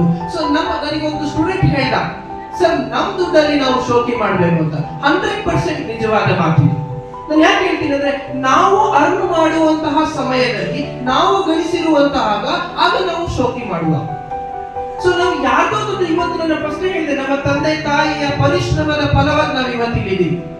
ಸೊ ಅವರ ಎಕ್ಸ್ಪೆನ್ಸಿವ್, ಅವರ ಕಷ್ಟಪಟ್ಟು ನನ್ನ ಕಾಲೇಜಿಗೆ ಕಳಿಸ್ತಿದ್ದಾರೆ. ಸೊ ನಾವು ಅವರ ದುಡ್ಡಲ್ಲಿ ಮೋಜು ಮಸ್ತಿ ದಯವಿಟ್ಟು ಮಾಡಕ್ ಹೋಗ್ಬೇಡಿ ಮಕ್ಕಳ. ನಿಮ್ಮ ಮೋಜು ಮಸ್ತಿ ಏನಿರ್ಬೇಕು ಅಂದ್ರೆ ಪುಸ್ತಕದ ಎಡೆಗೆ ಇರಬೇಕು, ನಿಮ್ಮ ದ್ವಿತೀಯ PUC ಫಲಿತಾಂಶದ ಎಡೆಗೆ ಇರಬೇಕು. ನಿಮ್ಮ ದ್ವಿತೀಯ PUC ಮುಗಿಸ್ಕೊಂಡು ಯಾವ ತರದಲ್ಲಿ ನೀವು ಮುಂದೆ ಮತ್ತೆ ಹೋಗ್ತೀರಾ ಅನ್ನೋದು ಇರಬೇಕು. ಇದು ನಿಮ್ಮ ಮೋಜು ಮಸ್ತಿ ಆಗಿರ್ಬೇಕು. ಅಥವಾ ಎಲ್ಲೋ ಬಸ್ ಸ್ಟ್ಯಾಂಡ್ ನ ಕಟ್ಟೆ ಮೇಲೆ ನಿಂತ್ಕೊಳ್ಳುವಂಥದ್ದು, ಅಥವಾ ಕಾರಿಡಾರಲ್ಲಿ ತಿರುಗಾಡುವಂಥದ್ದು, ಅಥವಾ ಇನ್ನೊಂದು ಕಡೆ ತಿರುಗಾಡುವಂಥದ್ದು ಆಗಿರಬಾರ್ದು ಮಕ್ಕಳು. ದಯವಿಟ್ಟು ಎಲ್ಲ ನಾನು ಏನ್ ಹೇಳ್ತಾ ಇದ್ದೀನಿ ಅದನ್ನೆಲ್ಲ ನಿಮ್ಮ ನೆನಪಿಟ್ಕೊಂಡು ನೀವು ಮುಂದೆ ಚೆನ್ನಾಗಿ ಬಾಳಿ ಬದುಕಿ ಅನ್ನೋದೇ ಆಸೆ. ಹಾಗೂ ನಿಮ್ಮ ಒಂದು ಟೀಚರ್ಸ್ ನ ಒಂದು ವಿಚಾರವನ್ನ ನಾನು ನಿಮಗೆ ಕೇಳ್ಬಿಟ್ಟು ನನ್ನ ಮಾತನ್ನು ಮುಗಿಸ್ತೀನಿ. ಮಕ್ಕಳು, ನಾವು ಟೀಚರ್ಸ್ ಗಳನ್ನ ಏನ್ ಬಯಸ್ತೀವಿ ನಿಮ್ಮ ಹತ್ರ ಅಂತ ಹೇಳಿದ್ರೆ, ನಿಮ್ಮ ಉನ್ನತಿ ಬಿಟ್ರೆ, ನಿಮ್ಮ ಒಳ್ಳೆ ಆಲೋಚನೆ, ನಿಮ್ಮ ಒಳ್ಳೆ ಮಾರ್ಕ್ಸ್ ಬಿಟ್ರೆ ನಾವು ಏನನ್ನು ಕೂಡ ನಾವು ಬಯಸೋದಿಲ್ಲ. ಸೊ ಟೀಚರ್ ತನ್ನನ್ನು ತಾನೇ ಕರಗಿಸ್ಕೊಳ್ತಾನೆ. ಟೀಚರ್ಸ್ ಲೈಕ್ ಎ ಕ್ಯಾಂಡಲ್ ಅಲ್ವಾ? ಸೊ ತನ್ನನ್ನು ತಾನೇ ಕರಗಿಸ್ತಾನೆ, ಬೆಳಕು ಮಾತ್ರ ಹೊರಗಡೆ ಕೊಡ್ತಾ ಇರ್ತಾನೆ. ಸೊ ನೀವು ಎಷ್ಟೇ ಎತ್ತರಕ್ಕೆ ಬೆಳಗ್ಗೆ, ನಮ್ಮ ಆಸೆ ಏನು? ನಮ್ಮ ವಿದ್ಯಾರ್ಥಿ ಇವತ್ತು ಡಿಸ್ಟಿಂಕ್ಷನ್ ಬರಬೇಕು, ನಮ್ಮ ವಿದ್ಯಾರ್ಥಿ ಸ್ಟೇಟ್ ಲೆವೆಲ್ ರ್ಯಾಂಕಿಂಗ್ ಅಲ್ಲಿ ನಮ್ಮ ವಿದ್ಯಾರ್ಥಿ ಇರಬೇಕು. ಸೊ ಕಾಲೇಜಲ್ಲಿ ಅವ್ನು ಟಾಪರ್ ಆಗಿರ್ಬೇಕು. ಸೊ ನನ್ನ ವಿದ್ಯಾರ್ಥಿ ಫಸ್ಟ್ ಲೈನ್ ಅಲ್ಲಿ, ಬಾಯ್ಲರ್ ಅಲ್ಲಿ ಫಸ್ಟ್ ಲೈನ್ ಅಲ್ಲಿ ನನ್ನ ವಿದ್ಯಾರ್ಥಿ ಇರಬೇಕು ಅಂತ ನನ್ನ ಎಲ್ಲ ಫ್ಯಾಕಲ್ಟೀಸ್ಗೆ ಆಸೆ ಇದೆ. ಅವರು ಅದಕ್ಕೆ ಏನ್ ಮಾಡ್ತಾರೆ, ತನ್ನನ್ನು ತಾನೇ ಕರಗಿಸ್ಕೊಳ್ತಾ ಇರ್ತಾರೆ. ಅದು ಲೈಕ್ ಕ್ಯಾಂಡಲ್ ತರ. ಸೊ ತನ್ನ ತಾನೇ ಕರಗಿಸ್ಕೊಂಡು ಬೆಳಕನ್ನು ಮಾತ್ರ ನಿಮಗೆ ಬಿಡ್ತಾ ಇರ್ತಾನೆ. ನೀವು ಇಲ್ಲಿಂದ ಎಷ್ಟೇ ಎತ್ತರಕ್ಕೆ, ಎಷ್ಟೇ ಬೆಳೆದು ಹೋದ್ರು ನಿಮ್ಮ ಟೀಚರ್ ಇಲ್ಲೇ ಇರ್ತಾನೆ. ಮಕ್ಕಳ, ಯಾವ ಟೀಚರ್ ಕೂಡ ಇಲ್ಲಿ ಸ್ಯಾಲರಿಗಾಗಿ ಕೆಲಸ ಮಾಡ್ತಾ ಇಲ್ಲ. ನಿಮ್ಮ ಉನ್ನತಿಗಾಗಿ, ನಿಮ್ಮ ಒಳ್ಳೆ ಆಲೋಚನೆಗಳಿಗಾಗಿ, ನಿಮ್ಮ ಒಳ್ಳೆ ಮಾರ್ಕ್ಸ್ ಗಳಿಗಾಗಿ ಇಲ್ಲಿ ಕೆಲಸ ಮಾಡ್ತಾ ಇದ್ದಾರೆ. ದಯವಿಟ್ಟು ಯಾವುದೇ ಟೀಚರ್ಸ್ ಗಳಿಗೆ ಆಗಲಿ, ನಿಮ್ಮ ಪ್ರೈಮರಿಯಿಂದ ಹಿಡಿದು ಕಾಲೇಜ್ ಲೆವೆಲ್ ಅಪ್ ಟು ನಿಮ್ಮ ಹೈಯರ್ ಎಜುಕೇಶನ್ ತನಕ ಯಾವುದೇ ಟೀಚರ್ಸ್ ಗಳನ್ನ ಕಡೆಗಾಣಿಸದೆ ನಿಮ್ಮ ಎರಡು ಕೈಗಳ ತರ ಟ್ರೀಟ್ ಮಾಡಿ ನಿಮ್ಮ ತಂದೆ ತಾಯಿಗಳನ್ನ, ಹಾಗೆ ನಿಮ್ಮ ಟೀಚರ್ಸ್ ಗಳನ್ನ. ಸೊ ಮುಂದಿನ ದಿನಗಳಲ್ಲಿ ನಿಮ್ಮ ಉಜ್ವಲ ಭವಿಷ್ಯಕ್ಕೆ ನನ್ನ ಹೃತ್ಪೂರ್ವಕವಾದಂತಹ ಅಭಿನಂದನೆಗಳನ್ನು ಸಲ್ಲಿಸ್ತಾ, ನೀವೆಲ್ಲರೂ ಕೂಡ ಸೊ ನಿಮ್ಮ ಸೆಕೆಂಡ್ ಇಯರ್ಸ್ ಎಕ್ಸಾಮ್ ಅಲ್ಲಿ ಉನ್ನತ ಯಶಸ್ಸನ್ನ ಕಾಣಲಿ ಅಂತ ಬಯಸ್ತೇನೆ. ಧನ್ಯವಾದ. ಇಲ್ಲಿ ದ್ವಿತೀಯ ಮತ್ತು ಪ್ರಥಮ PUC ವಿದ್ಯಾರ್ಥಿಗಳನ್ನ ಸಪರೇಟ್ ಆಗಿ ಯಾಕೆ ಹೇಳಿದೆ ಅಂದ್ರೆ, ಈ ದಿನ ಕಾರ್ಯಕ್ರಮವನ್ನ ನಾವು ಪ್ರತಿ ವರ್ಷನೂ ಕೂಡ ಇಲ್ಲಿ ಒಂದು ಕಾರ್ಯಕ್ರಮವನ್ನ ಯಾವ ರೀತಿ ಆಚರಿಸ್ತೀವಿ ಅಂತ ಹೇಳಿದ್ರೆ, ದ್ವಿತೀಯ PUC ವಿದ್ಯಾರ್ಥಿಗಳು ಪ್ರಥಮ PUC ವಿದ್ಯಾರ್ಥಿಗಳನ್ನ ಆತ್ಮೀಯವಾಗಿ ಸ್ವಾಗತಿಸ್ತಾರೆ ಕಾಲೇಜಿಗೆ. ದ್ವಿತೀಯ PUC ವಿದ್ಯಾರ್ಥಿಗಳನ್ನ ಪ್ರಥಮ PUC ವಿದ್ಯಾರ್ಥಿಗಳು ಶುಭ ಹಾರೈಸಿ ಬೀಳ್ಕೊಡುವಂತಹ ಒಂದು ಕಾರ್ಯಕ್ರಮ. ಅಗಲುವಿಕೆ ಅನಿವಾರ್ಯ, ಭೇಟಿ ಆಕಸ್ಮಿಕ, ಆದರೆ ನೆನಪು ಚಿರಸ್ಮರಣೀಯ. ಕಾರಣ ಇಷ್ಟೇ, ಇಲ್ಲಿ ಕುಳಿತಿರುವಂತಹ ವಿದ್ಯಾರ್ಥಿಗಳು, ಕೆಲವು ವಿದ್ಯಾರ್ಥಿಗಳು ಸುಮಾರು 12 ರಿಂದ 14 ವರ್ಷ, ಸಂದೀಪ್ ಹೇಳ್ತಾನೆ 14 ವರ್ಷ ಈ ಒಂದು ಕಾಲೇಜಿನ ಇನ್ಸ್ಟಿಟ್ಯೂಷನ್ ಅಲ್ಲಿ 14 ವರ್ಷಗಳ ಕಾಲ ಇಲ್ಲಿ ನಾನು ಓದಿದ್ದೀನಿ ಅಂತ ಹೇಳಿ. ಕೆಲವು ವಿದ್ಯಾರ್ಥಿಗಳು 5 ಇಯರ್ಸ್ ಆಗಿರ್ಬೋದು, 6 ಇಯರ್ಸ್ ಆಗಿರ್ಬೋದು. ಕೆಲವು ವಿದ್ಯಾರ್ಥಿಗಳಿಗೆ 2 ಇಯರ್ ಎಕ್ಸ್ಪೀರಿಯನ್ಸ್ ಈ ಒಂದು ಕಾಲೇಜ್ ಕ್ಯಾಂಪಸ್ ನಲ್ಲಿದೆ. ಪ್ರತಿಯೊಂದು ವಿದ್ಯಾರ್ಥಿಗಳಿಗೂ ಕೂಡ ಇದೊಂದು ಮೆಮೊರೇಬಲ್ ಮೊಮೆಂಟ್. ಹಾಗೆ ನಿಮ್ಮ ನೆನಪುಗಳು ಸದಾ ಇಲ್ಲಿ ಚಿರಸ್ಮರಣೀಯವಾಗಿರುತ್ತೆ.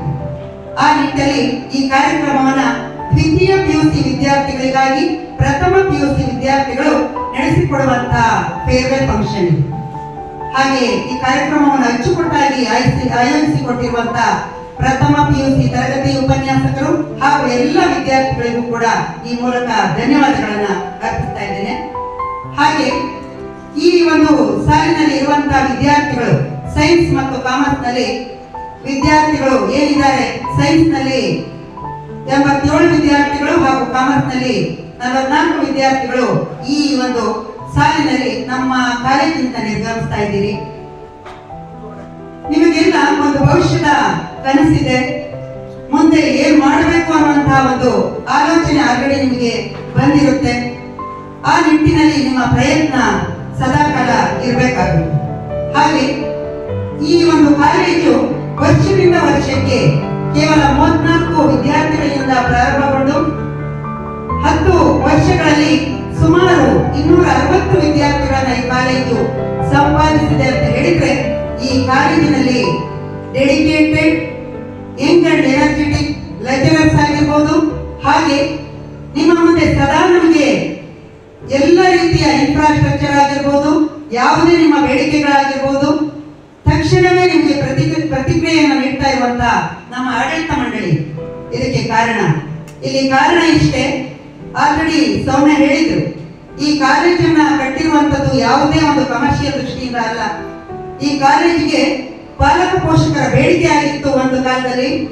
ನಮ್ಮ ಮಕ್ಕಳು ಬೇರೆ ಕಡೆಗೆ ಹೆಣ್ಮಕ್ಳನ್ನ ಕಳಿಸುವಾಗ ನಮಗೆ ಏನೋ, ಯಾಕಂದ್ರೆ ಈ ಒಂದು ಇನ್ಸ್ಟಿಟ್ಯೂಷನ್ ಅಲ್ಲಿ ಅಪ್ ಟು 10th ತುಂಬಾ ಸೇಫ್ ಆಗಿರ್ತಾರೆ. ಎಲ್ಲ ಟೀಚರ್ಸ್ ಗಳು ಕೂಡ ಕೇರ್ ಮಾಡೋದ್ರಿಂದ, ಆಡಳಿತ ಮಂಡಳಿಯ ಒಂದು ಎಲ್ಲ ರೀತಿಯ ಸಪೋರ್ಟ್ ಮತ್ತು ಮಾರ್ಗದರ್ಶನ ಇರೋದ್ರಿಂದ ನಮ್ಮ ಮಕ್ಕಳು ತುಂಬಾ ಸೇಫ್ ಆಗಿ ಬೆಳೀತಾರೆ. ಆ ನಂತರ PU ಕಳಿಸುವಾಗ ನಮಗೆ ಎಲ್ಲ ಮಕ್ಕಳ ಆತಂಕ ಇರುತ್ತೆ, ದಯವಿಟ್ಟು ಕಾಲೇಜನ್ನ ಪ್ರಾರಂಭಿಸಬೇಕು ಅಂತ ಹೇಳಿ. ತಕ್ಷಣ ಅದಕ್ಕೆ ಸ್ಪಂದಿಸಿದ ನಮ್ಮ ಆಡಳಿತ ಮಂಡಳಿ ಈ ರೂರಲ್ ಏರಿಯಾದಲ್ಲಿ ಇರುವಂತಹ ವಿದ್ಯಾರ್ಥಿಗಳ ಒಂದು ವಿದ್ಯಾರ್ಜನೆಗಾಗಿ ಈ ಕಾಲೇಜನ್ನ ಪ್ರಾರಂಭಿಸಿದ್ದು. ಹಾಗೆ ವರ್ಷದಿಂದ ವರ್ಷಕ್ಕೆ ಏನು ಕಾಲೇಜಿನ ಸಂಖ್ಯೆ ಇನ್ಕ್ರೀಸ್ ಆಗ್ತಾ ಇದೆ, ಅದಕ್ಕೆಲ್ಲ ಕಾರಣ ಮಕ್ಕಳೇ ನೀವು. ಯಾಕಂದ್ರೆ ನಿಮ್ಮ ಫಲಿತಾಂಶ ನಮ್ಮ ಕಾಲೇಜಿಗೆ ಪ್ರತಿ ವರ್ಷನೂ ಕೂಡ ಪ್ಲಸ್ ಮಾಡ್ತಾ ಇದೆ ಅಂತ ಹೇಳಲಿಕ್ಕೆ ತುಂಬಾ ಇಷ್ಟಪಡ್ತೀನಿ. ಯಾಕಂದ್ರೆ ಲಾಸ್ಟ್ ಇಯರ್ ಅಲ್ಲಿ ವರ್ಷದಿಂದ ವರ್ಷಕ್ಕೆ ಈಗ ಸತತವಾಗಿ 10 ವರ್ಷಗಳಿಂದ ನಮ್ಮ ಕಾಲೇಜಿನ ಕಾಮರ್ಸ್ ವಿಭಾಗದಲ್ಲಿ 100% ಫಲಿತಾಂಶದೊಂದಿಗೆ ಲಾಸ್ಟ್ ಇಯರ್ ನಲ್ಲಿ 2 ವಿದ್ಯಾರ್ಥಿಗಳು 600 ಅಂಕಗಳಿಗೆ 587 ಅಂಕಗಳನ್ನು ಗಳಿಸಿದ್ರು. ಆ ವಿದ್ಯಾರ್ಥಿಗಳು ಅಂಜಲಿ ಆಂಟೋನಿ ಮತ್ತೆ ಧನುಷ್. ಇವರಿಗೆ ಧನ್ಯವಾದಗಳನ್ನು ಈ ಮೂಲಕ ಅರ್ಪಿಸ್ತೀನಿ. ಹಾಗೆ ಸೈನ್ಸ್ ವಿಭಾಗದಲ್ಲಿ 600 ಅಂಕಗಳಿಗೆ 583 ಅಂಕಗಳನ್ನು ಗಳಿಸಿ ಅನುರಾಗ್ ನಮ್ಮ ಕಾಲೇಜಿಗೆ ಮತ್ತು ತಾಲೂಕಿಗೆ ಪ್ರಥಮ ಸ್ಥಾನ, ಹಾಗೆ ಅಂಜಲಿ ಆಂಟೋನಿ ಮತ್ತೆ ಧನುಷ್ ಕೂಡ ನಮ್ಮ ತಾಲೂಕಿಗೆ ಪ್ರಥಮ ಸ್ಥಾನವನ್ನು ಗಳಿಸಿದರು. ಈ ಸಾಲಿನಲ್ಲೂ ಕೂಡ ನಮ್ಮ ಒಂದು ಆಶಯ ಏನಂತ ಹೇಳಿದ್ರೆ, ನಮ್ಮ ಕಾಲೇಜು ರಾಜ್ಯ ಮಟ್ಟದಲ್ಲಿ ಮತ್ತು ವಿದ್ಯಾರ್ಥಿಗಳು ಹಾಗೂ ಸೆಕೆಂಡ್ ಇಯರ್ ವಿದ್ಯಾರ್ಥಿಗಳ ಒಂದು ವೈಶಿಷ್ಟ್ಯತೆ ಕಾಣ್ತಾ ಇದೆ. ಅದೇ ರೀತಿ ನಾನು ಜಾಸ್ತಿ ಹೇಳಲಿಕ್ಕಾಗೋದಿಲ್ಲ, ಯಾಕೆಂತಂದ್ರೆ ಈಗ ನಾನೇ ಕಾನೂನು ಸುವ್ಯವಸ್ಥೆ ಹಾಗೂ ನಿಮ್ಗೆಲ್ಲ ಇವತ್ತು ಬಹಳ ಉತ್ತೇಜನವಾದಂತಹ ದಿನ.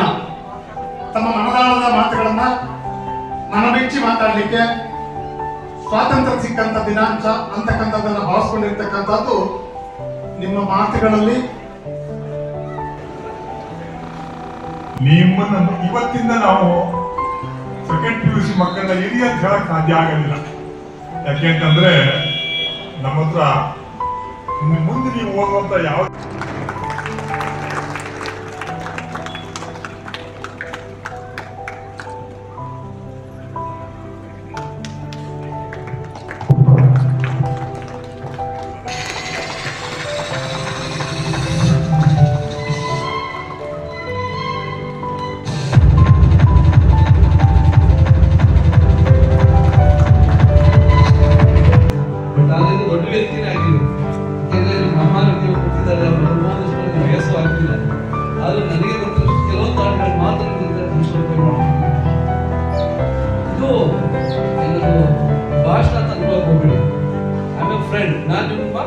ಸ್ನೇಹಿತ ಅನ್ಕೊಳ್ಳಿ, ಬ್ರದರ್ ಅನ್ಕೊಳ್ಳಿ, ಒಂದು ಇಂಟ್ರಾಗೇಷನ್ ಅಷ್ಟೇ.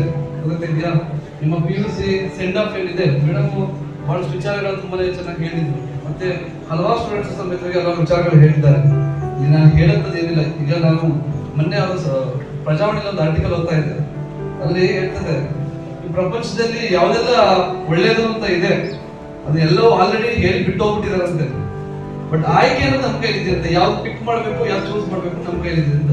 ನಾನು ನಿಮ್ಗೆ ಹೇಳಿ ಚೇಂಜ್ ಮಾಡ್ತೀನಿ ಅನ್ನೋದಕ್ಕಿಂತ ಪ್ರಪಂಚದಲ್ಲಿ ಎಲ್ಲವೂ ಸಮೇತ ಒಳ್ಳೇದಿದೆ, ಆದ್ರೆ ಅದ್ರಲ್ಲಿ ಆಯ್ಕೆ ನಿಂತು ಹೇಗಿರ್ಬೇಕು ಅನ್ನೋದನ್ನ ನೀವು ತಿಳ್ಕೊಬೇಕಾಗ್ತದೆ ಅಷ್ಟೇ.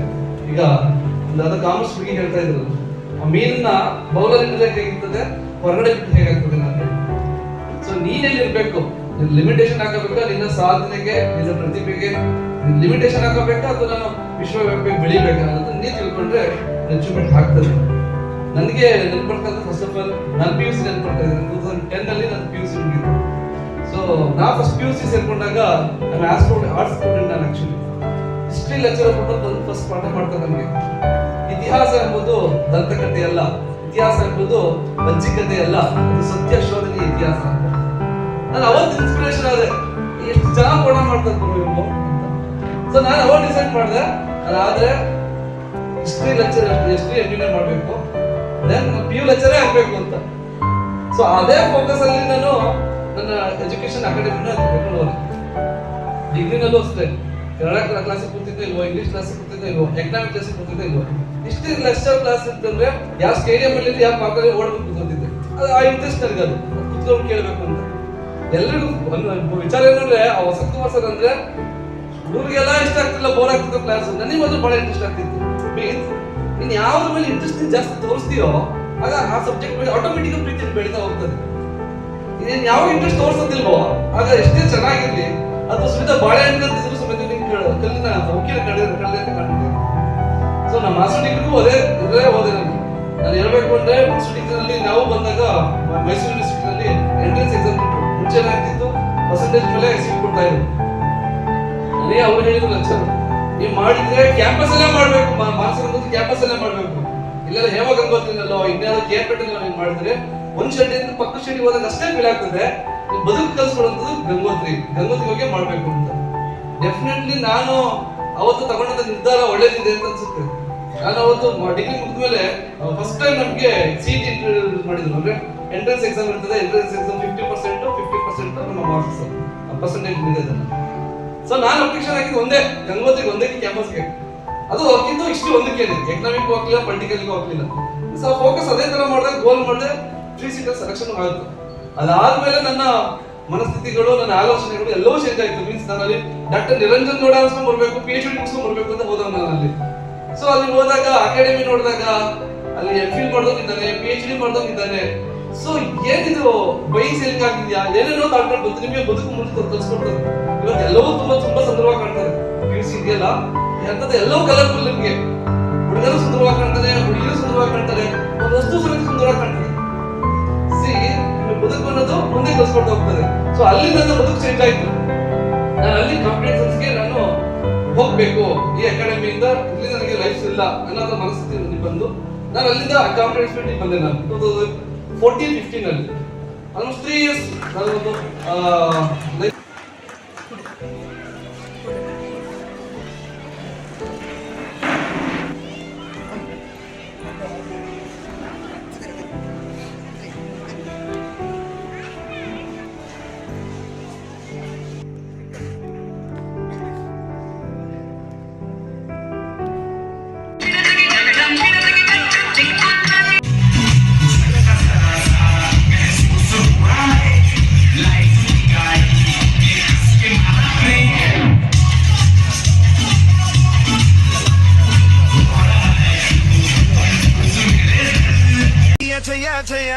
अब करता था तेरा ध्यान किधर है ये तेरा हीरो